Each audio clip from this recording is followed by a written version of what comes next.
There's the artificial kind of seeking forgiveness, astaghfirullah, astaghfirullah, astaghfirullah, astaghfirullah, astaghfirullah, which for some people is so artificial, like Ali radiallahu anhu saw somebody doing it and said to him, your istighfar needs istighfar. Because it's just rolling off your tongue. There are some things that keep you and me from seeking Allah's forgiveness. It has to do with expectation. Some people deep in their mind have internalized that I have done way too much messed up stuff. Allah probably doesn't like me very much. Some people even go as far as to say, I've heard them say, Allah hates me. Allah hates me. Allah doesn't like me. Allah is angry with me. I've done a lot of bad things. I knew Allah doesn't want me to do this, and I did it anyway, and I did it over and over and over again. So I'm basically off of Allah's good books. My prayers don't mean it. And when people internalize that, you know what they do? I'm a bad person. Could you make dua for me? Because I'm disqualified already.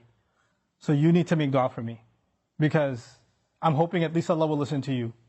Maybe I have a chance. Because there's no way He's going to listen to me. You seem to have a much better connection with Allah than I do. Let me take you back, short reminder. Who was the offer made to by Nuh alayhi salam? Nuh alayhi salam was making this offer to one of the most rebellious nations on earth. Continuously rebellious. And he said, if you can just come ask forgiveness, not only will Allah give you forgiveness, He'll open up the world for you. In other words, you don't get to write yourself off. You don't get to say about yourself, I'm too far gone. Seeking forgiveness is not for you, maybe for somebody else, but I'm a lost case. I'm a terminal case. I'm beyond hope. I'm already done for. If anything, my mom will make dua for me. Or this one will make dua for me. And this is where shaitan comes. Shaitan uses that. When shaitan, he takes advantage of the hopelessness of people, and that's one of the doors to shirk. You know that? One of the doors to shirk. Why? Because then religions come, false religions come that say, you're too messed up, let Jesus forgive you. You be good to Jesus, He'll take care of God for you. He'll be in between. Or they'll place somebody else in between. This saint, go to his grave. Go ask him, be good to him, put some chocolate in front of his grave, and he'll ask Allah to take care of your problems. Because you're too messed up. You can't deal with Allah, He's too angry with you. He, however, was in Allah's good book, so you go through him. This is how shirk opens up. In other words, the essence of our direct connection with Allah, which is what Iman is, which is what Tawheed is, which is what La ilaha illallah is. The essence of it is you get to ask Allah directly for what you need. And I'm telling you, I'm reminding myself, the thing we need the most, because it will take care of all of our needs, is seeking forgiveness. Now, there's a seeking of forgiveness by the tongue, and there's a seeking of forgiveness by the heart. Human beings tend to be defensive. If I criticize you for something, hey, I saw you said that. Why did you say that? I didn't mean it like that. You don't understand what I was going through. Excuse me. You don't even understand the whole story. Hey, I noticed that you did this. You get defensive immediately.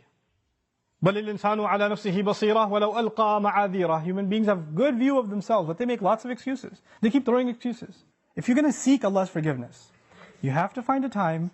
It doesn't matter if you don't know Arabic, and you only know Punjabi, and you only know Bangla, or Bahasa, or English, or Urdu. It doesn't matter.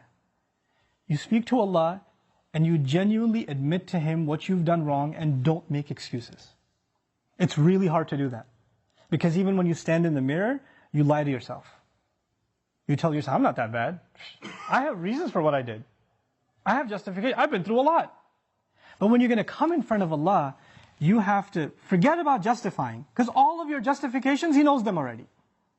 He knows what you were going through. He knew it was a tough time. He knew that this was overwhelming you, that was overwhelming you. I was under a lot of stress, Ya Rab, that's why I drank.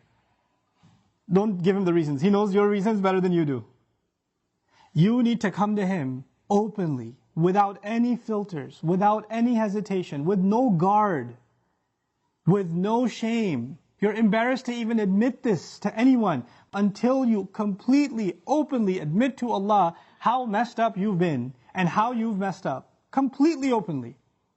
And as you do it, let me tell you, as you start verbalizing those things, I would be hard-pressed to think tears are not going to roll down your eyes. It's impossible for a human being to open up so vulnerable before Allah, before anyone, and especially Allah, to open up so much and then not believe, not have tears roll down their eyes. Because it's a moment of weakness. To the world, you have to show yourself as strong and confident and you're just fine. Everybody sees you and thinks everything's okay. But the only one who gets to know nothing is okay, there's a lot of problems, is Allah. You have to open up to Him completely, and then you're going to be in a position to ask for forgiveness. Then you get to beg in sajda. Then it turns into something else. Then it's not just astaghfirullah, astaghfirullah, astaghfirullah. It's a real conversation with Allah. It's a real confession with Allah Azza wa Jal. That's a powerful, powerful thing. Try it for yourself.